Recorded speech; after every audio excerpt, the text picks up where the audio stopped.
Hello my dear friends, मैं धनराज कुमार आपके अपने परिवार स्काई टीचिंग सेंटर पर सभी दोस्तों का स्वागत करता हूं। तो आइए आज हम पढ़ते हैं शिक्षक संस्कृत सीटेट दिसंबर 2024 के लिए, जो कि आपके संस्कृत और पीवाईक्यू शिक्षण शास्त्र दोनों मिलेंगे, जो कि काफ़ी मोस्ट इंपॉर्टेंट क्वेश्चन है। तो चलते हैं हम अपने सेशन की तरफ।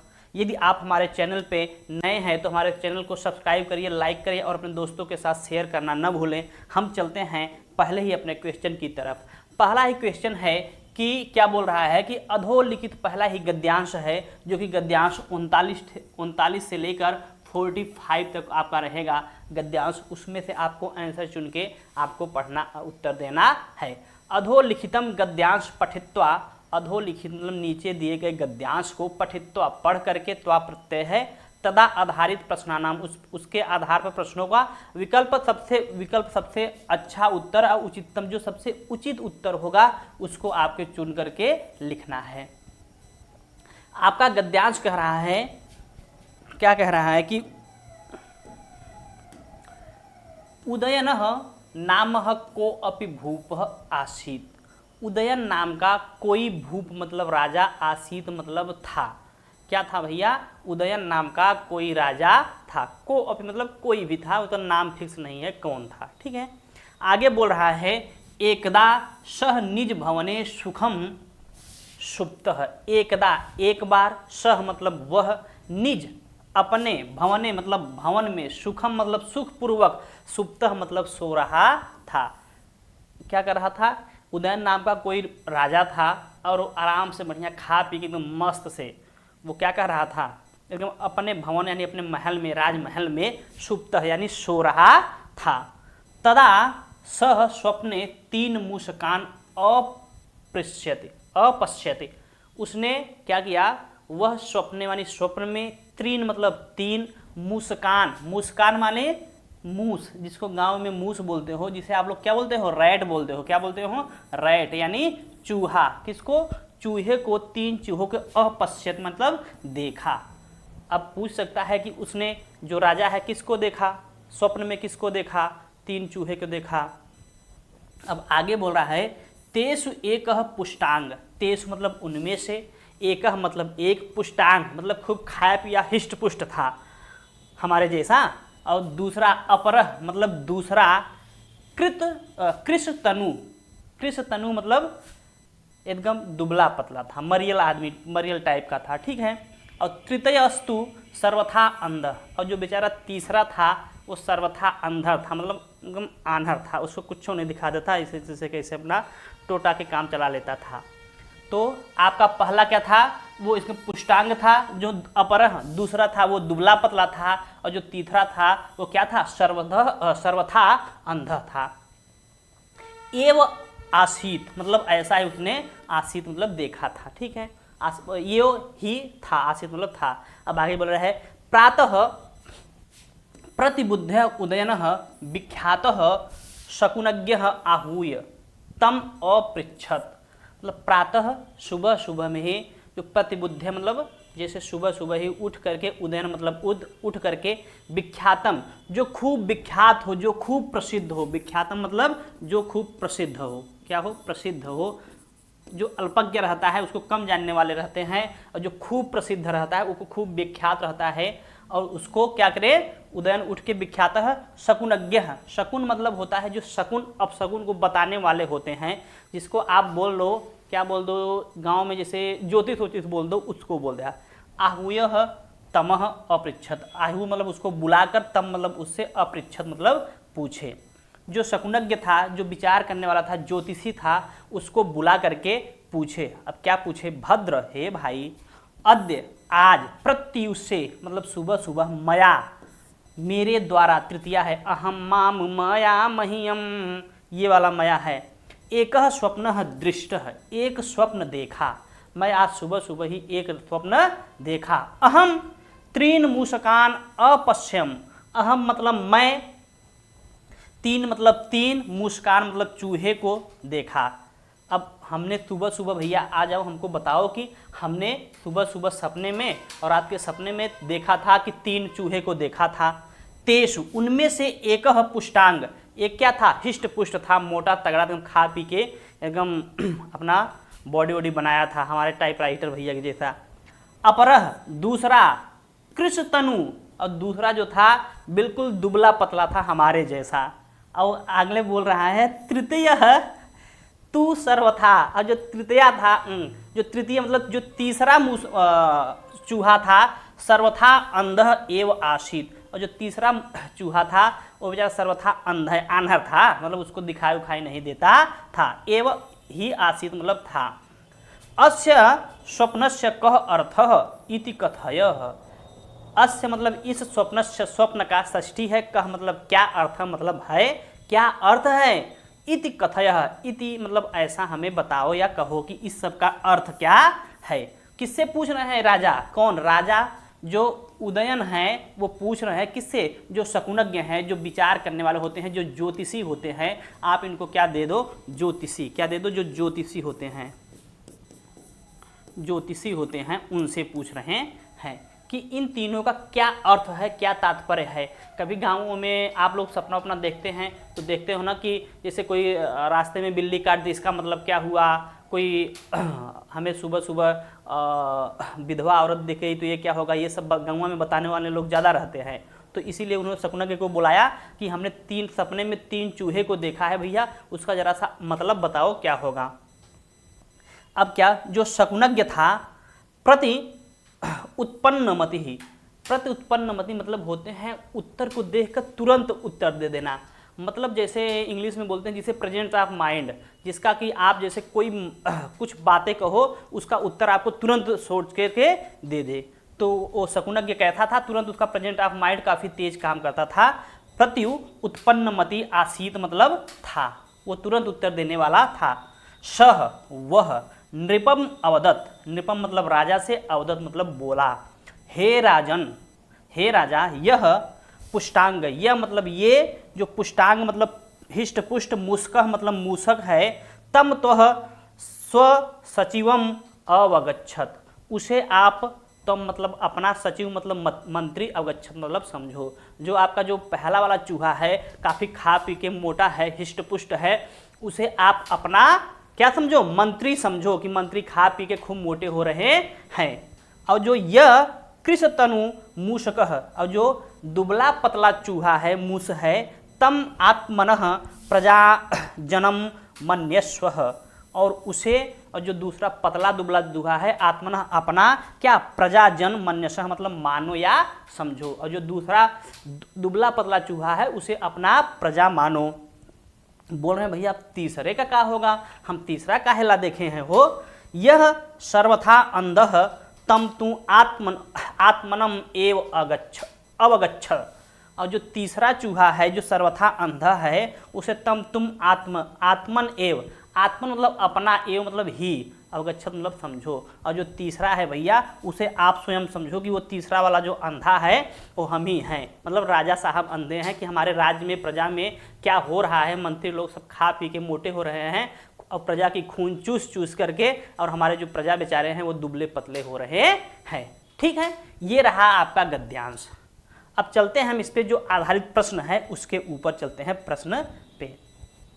आपका प्रश्न नंबर 39 कह रहा है, क्या कह रहा है, आपका पहला ही प्रश्न है आपके स्क्रीन के ऊपर, क्या है कि अल्पज्ञातः इति पदस्य विलोम शब्दः, अल्पज्ञात जो है इस पद का विलोम इस अनुच्छेदे अस्मिन् प्रयुक्त, इस अनुच्छेद में क्या प्रयुक्त हुआ है, चुन करके आपको लिखना है। क्या, जो अल्पज्ञ, जो बहुत, अल्पज्ञ का मतलब होता है जो बहुत कम जानता हो, क्या होता है, जो बहुत कम जानता हो, कम जानता हो। और अभी आपको पता है कि अपने हम गद्यांश में जरा सा ले चलते हैं, क्या है, विख्यातः जो प्रसिद्ध हो, जो ज़्यादा जाना जाता है, जो अल्पज्ञ क्या विलोम क्या होगा, विख्यात हो जाएगा, अज्ञात तो होगा नहीं, हरि होगा नहीं, न ख्यातः, जिसको आप हो गया ऑप्शन नंबर सी, विख्यात मतलब जो ज़्यादा प्रसिद्ध होता है उसी को विख्यात कहते हैं। तो आपका ऑप्शन नंबर 3 सही हो जाएगा। चलते हैं नेक्स्ट क्वेश्चन की तरफ, उसके स्वीकुरुष्वः इति पदस्य समानार्थकः शब्द अनुच्छेदे अस्मिन् प्रयुक्तः। इस जो स्वीकुरुष्व है, इस शब्द का क्या समानार्थी शब्द कौन है इस अनुच्छेद में प्रयुक्त हुआ है? क्या धावतु हुआ है, पठतु हुआ है, मनस्य हुआ है, न मनस्य हुआ है?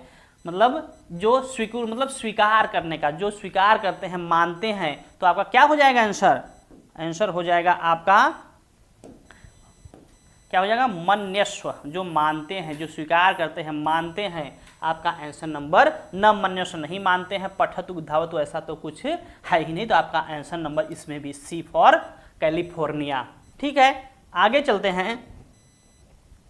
क्वेश्चन नंबर 41 है, इसमें गद्यांश पे आधारित है। क्या बोल रहा है कि भूपस्य नामः किम आसीत्। भूपस्य षष्ठी है यानी राजा का, क्या इसी साथ साथ आप अनुवाद करना सीख जाएंगे। राजा का नामः किम मतलब क्या, आसीत् मतलब था, क्या जाबलिना कपोत था, चत्वरः था या उदयन था। तो आपको ले चलते हैं थोड़ा गद्यांश के ऊपर। किसके ले चलते हैं? गद्यांश के ऊपर ले चलते हैं कि उदयन नामक को अपि भूप आसीत्। उदयन नाम का कोई भूप यानी राजा रहता था। ठीक है, तो आपका आंसर क्या हो जाएगा? क्वेश्चन नंबर इसका हो जाएगा आपका किस नाम का था भैया? उदयन नाम का था। प्रिय किसका था डियर? उदयन नाम का कोई राजा रहता था, कोई राजा था। तो आपका आंसर नंबर 4 सही हो जाएगा। ठीक है, चलते हैं आगे मित्र। क्या बोल रहे हैं कि क्वेश्चन नंबर 42 उसके गद्यांश के आधारित है कि तृतीयः मूषकः कथम आसीत्। जो तृतीय मतलब तीसरा वाला चूहा था वो कैसा था? क्या वो सर्वथा अंधा था, सर्वथा अजह था, पुष्टांग था, कृशांग था? जो आपका तीसरा वाला चूहा था वो कैसा था? हम ले चलते हैं आपको गद्यांश के ऊपर, फिर आपको समझ में आ जाएगा कि तीसरा वाला चूहा कैसा था। क्या था?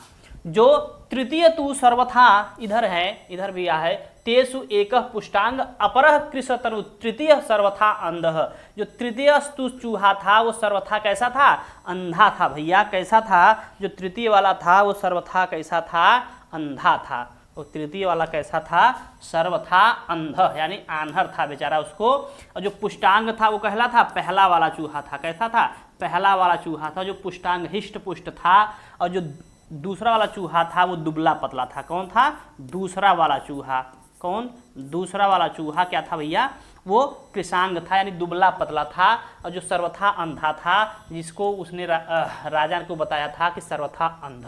तो आपका ऑप्शन नंबर 1 सही हो जाएगा। ठीक है, चलते हैं गद्यांश के अनुसार। शकुनम जानाति इत्यस्य कृते कः शब्दः भवति।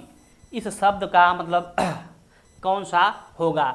कि जो शकुन होता है, जो शकुन को जानने वाला होता है, जो आपको पता है ना, जो जैसे स्वप्न ज्योतिष होते हैं जो गाँवों में कभी आते हैं, आपके हाथ होत की रेखा उखा देख कर बता देते हैं कि आपको नौकरी मिलेगा कि नहीं मिलेगा, वही वाले होते हैं शकुन, जो आपका विचार को बताते हैं। क्या वो रोगज्ञ था, मित्रज्ञ था, शकुनज्ञ था या मंत्रज्ञ था? तो जो शकुनज्ञ, जो शकुन को बताने वाला कौन था? शकुनज्ञ था। कौन था भैया? शकुनज्ञ था डियर। ये नहीं है आपको तो हम ले चलते हैं आपके गद्यांश की तरफ। क्या है देखो, शकुनज्ञ आहूयम। और उसने राजा ने शकुनज्ञ को आहूयम मतलब बुलाया। जो यहाँ शकुनज्ञ प्रति उत्तर में आसीत। शकुनज्ञ कैसा था? उसका प्रेजेंट ऑफ माइंड काफ़ी तेज था और वो तुरंत ही प्रश्न सुनते ही आपको उस टाइप से उत्तर दे देता था। यदि उसको कोई प्रश्न करो तो उसका प्रेजेंट ऑफ माइंड बहुत तेज था और तुरंत उत्तर दे देता था। क्वेश्चन नंबर गद्यांश पे आधारित जैसा उसमें क्वेश्चन है, ऐसा नहीं कि आपको 39 है 39, आपको 35 से 41 भी हो सकता है, 35 से 40 भी होता है, 10 से 15 भी हो सकता है। तो आपका जैसा रहेगा उसके आधार पर आपको चुनकर लिखना रहेगा। सर्व प्रकारेण इत्यस्य कृते शब्दः क अनुच्छेदे प्रयुक्त। मतलब इस शब्द प्रकार मतलब सर्व प्रकार सभी प्रकार से इसमें कौन सा शब्द अनुच्छेद में प्रयुक्त हुआ है? क्या सर्वथा हुआ है या यथा तथा हुआ है, अन्यथा हुआ है या यथा हुआ है? 44 का सर्व प्रकार सभी प्रकार से, सर्व प्रकारेण मतलब सभी प्रकार से या सभी प्रकार द्वारा। तो आपका क्या हो जाएगा, सभी प्रकार से सर्वथा हो जाएगा आपका ऑप्शन नंबर पहला। यथा तथा तो होगा नहीं, अन्यथा होगा नहीं, और यथा ही होगा नहीं। यथा जो कि आपका अव्यय है, क्या है ये, अव्यय है, अव्यय है। तो आपका आंसर नंबर पहला ही सही हो जाएगा, सर्वथा, सर्व प्रकारेण। ठीक है, आगे चलते हैं क्वेश्चन नंबर गद्यांश के आधार पे क्वेश्चन नंबर 45। जानीहि इत्यस्य पदस्य कृते कः शब्द अनुच्छेदे अस्मिन् प्रयुक्तः तल्लिखत। जानीहि शब्द का इस अनुच्छेद में इस पद का कौन सा उपयुक्त हुआ है, प्रयुक्त हुआ है, उसको आपको लिखना है। जानीहि मतलब जो जानते हैं, मतलब जानते हैं, क्या करते हैं, जानते हैं।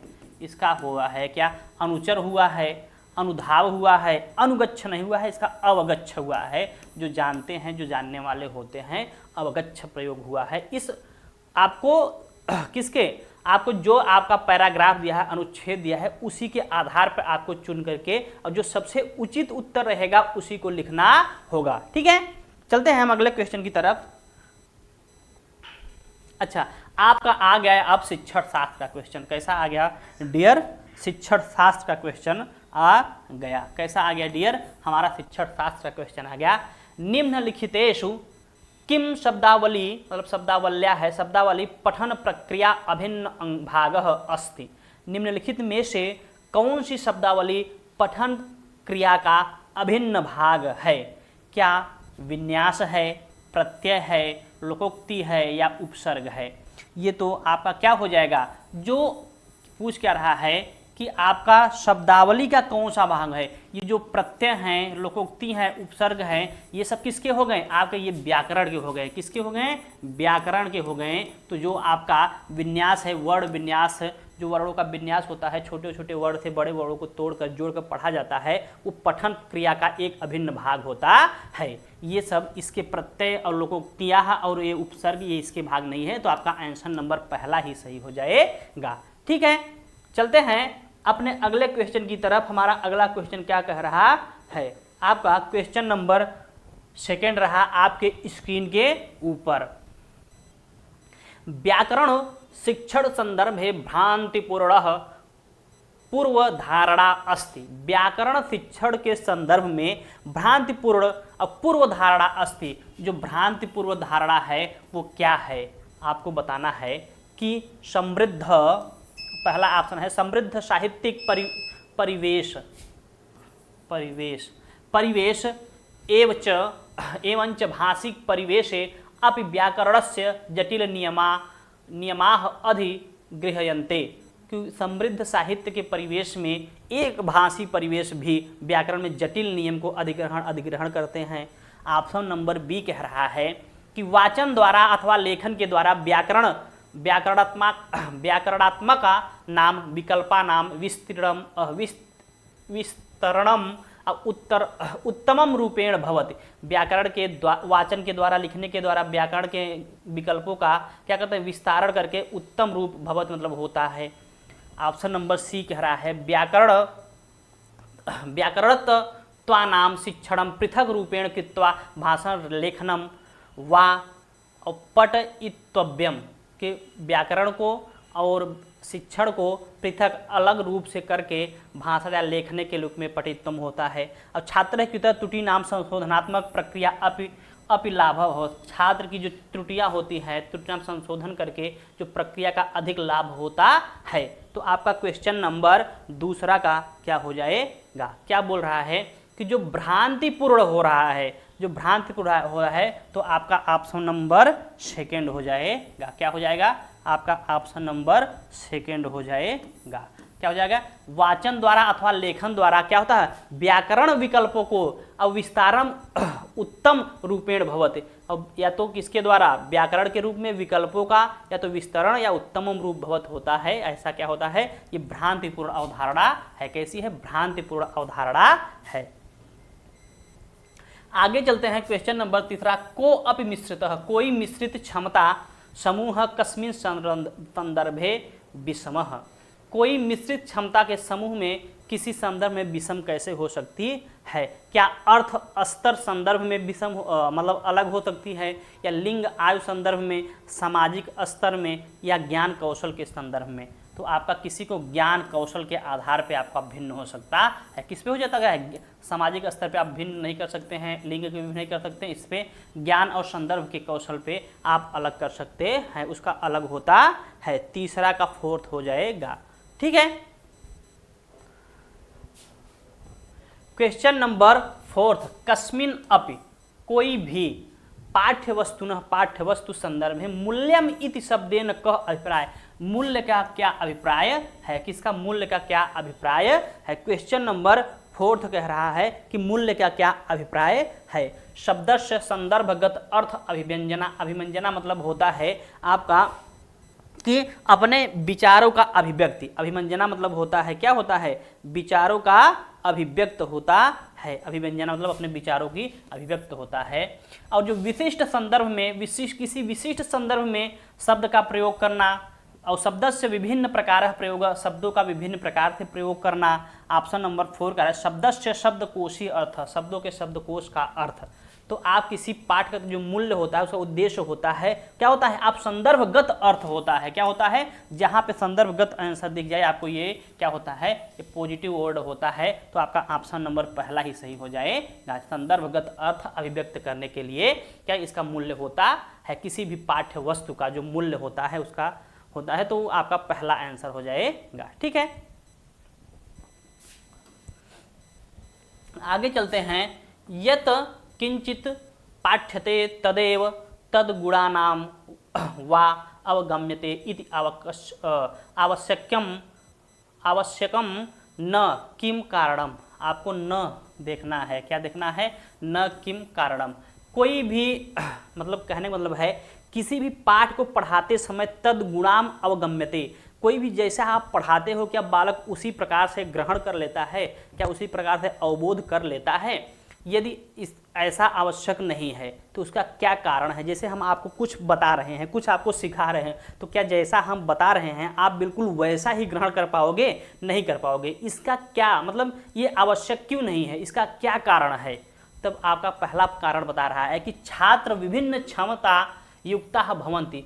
छात्र क्या होते हैं? भिन्न क्षमता वाले होते हैं। तेषाम व्यक्तित्व पृष्ठभूमि च अपि विभिन्न रूपेण भवन्ति, और उसका जो अलग अलग पृष्ठभूमि होता है विभिन्न रूप से होता है। अब ऑप्शन नंबर बी कह रहा है कि को अपि अध्यापकः छात्रः वा कदापि संपूर्णम अवगन्तुं समर्थः न भवन्ति। कोई भी अध्यापक या छात्र कभी भी संपूर्ण अवगंतुक समझने के लिए समर्थ नहीं होते हैं। ऑप्शन नंबर सी कह रहा है छात्र केवलम अनौपचारिक चर्चा प्रति, आपको केवल आ गया यहीं से, इसको गलत काट दो, क्योंकि केवल क्या होता है? निगेटिव होता है। क्या होता है? निगेटिव होता है। ठीक है।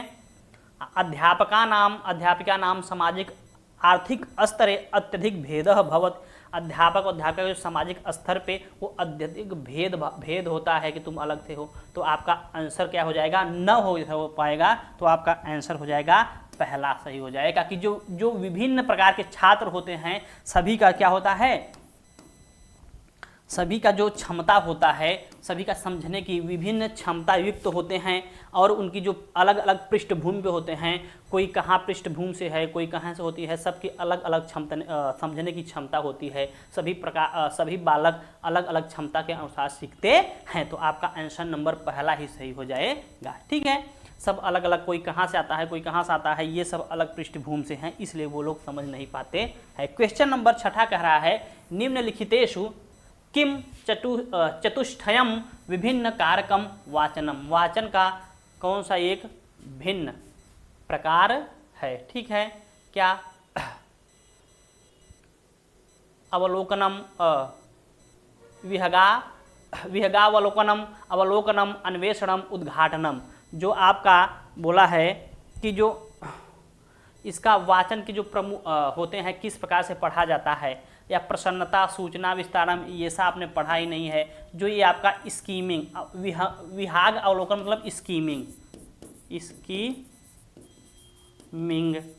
और स्कैनिंग, क्या होता है? स्कैनिंग, और व्यापक मतलब विस्तृत पठन क्या होता है, विस्तृत पठन क्या होता है, विस्तृत पठन, गहन पठन, इंसेंटिव, जैसे आप किसी गहनता से पढ़ते हो, किसी का स्कैनिंग करते हो, सिर्फ स्कैन करो, अवलोकन अवलोकन करके, और जो स्कीमिंग स्कैनिंग आप लोग पढ़े हो उसी के बारे में हो। तो इसके चारों प्रकार कौन कौन से हैं, ये 4 प्रकार के होते हैं। तो आपका आंसर नंबर 4 हो जाएगा। अन्वेषण आधारित ऐसा उद्घाटन ये आप कहीं पढ़े हो कि नहीं है, तो आपका स्कैनिंग स्कीमिंग और विस्तृत पठन और गहन पठन मतलब इंसेंटिव हो जाएगा। तो आपका आंसर नंबर 4 सही हो जाएगा। ठीक है।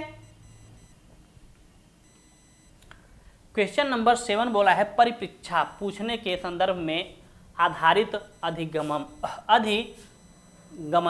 पूछने के आधारित में जो अधिगम है वो क्या होता है। छात्रान प्रश्नान प्रष्टुम प्रेरित, छात्रों को प्रश्न पूछने के लिए प्रेरित करना चाहिए। दूसरा ऑप्शन कह रहा है कि छात्रेभ्यः चिंतनात्मक प्रोत्साहनम न प्रक्षयति, उसके चिंतन को प्रोत्साहन नहीं करना चाहिए। ऑप्शन नंबर केवल शांत छात्रा प्रेरित, केवल शांत छात्रों को प्रेरित करना चाहिए। तो छात्रेषु रचनात्मक चिंतनम न, जो रचनात्मक छात्र होते हैं उसको प्रोत्साहित बोलना मतलब उसको बढ़ाना नहीं चाहिए। ठीक है। तो आपका ऑप्शन क्या कह रहा है, छात्रान प्रश्नान प्रष्टुम प्रेरयति, सभी छात्रों को प्रश्न पूछने के लिए प्रेरित करना चाहिए। परिप्रेक्षा मतलब प्रश्न पूछने के संदर्भ में। तो आपका आंसर नंबर पहला ही सही हो जाएगा। क्या हो जाएगा, आपका ऑप्शन नंबर पहला ही सही हो जाएगा। छात्रान प्रश्नान प्रष्टुम प्रेरित, छात्रों को प्रश्न पूछने के लिए प्रेरित करना चाहिए। तो आपका ऑप्शन नंबर पहला ही सही हो गया। ठीक है। चलते हैं। अधोलिखितेषु किम सफल संभाषणम गतिविधि लक्षणम स्यात्, अधोलिखित में से कौन सा सफल संभाषण की गतिविधि का लक्षण है। बला नाम सहभागे विषमता, बाला नाम सहभागे विषमता, और दूसरा कह रहा है सह गतिविधि येन बालान कृते वार्तालापम कर्तुम अवसरः लभ्यते, उसको गतिविधि में बालकों को अपने आप से क्रियाकलाप करने का अवसर देने से